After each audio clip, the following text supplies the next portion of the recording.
Hello everybody and welcome to another edition of Beer of the Week. My name is Garrett from Rolling Hops Beer Tours, and this week everybody, we're going against the trend. What trend, might you ask?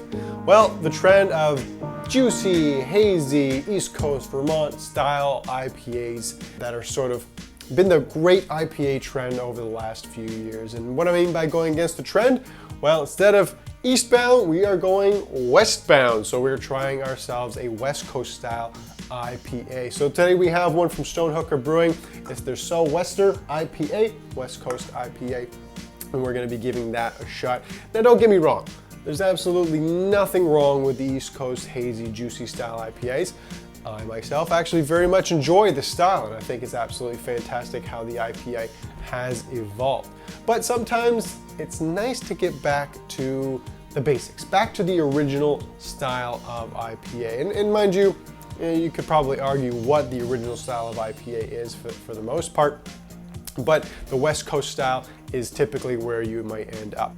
In any case, we're gonna go with what we think is a wonderful West Coast style IPA from Stonehooker Brewing. Let's give it a shot.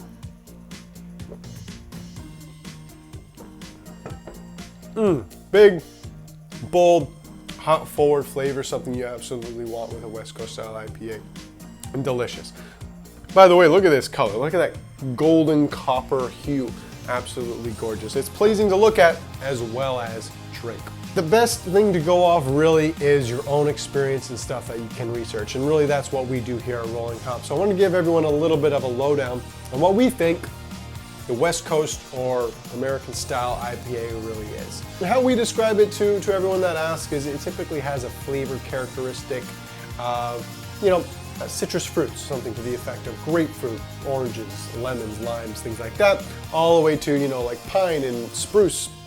You've probably heard of a craft beer using spruce tips in their beer, and this is probably the style they would use that for. And even further down the spectrum over to, the dank category, very reminiscent of cannabis. There's actually a lot of similarities between cannabis and the hop plant.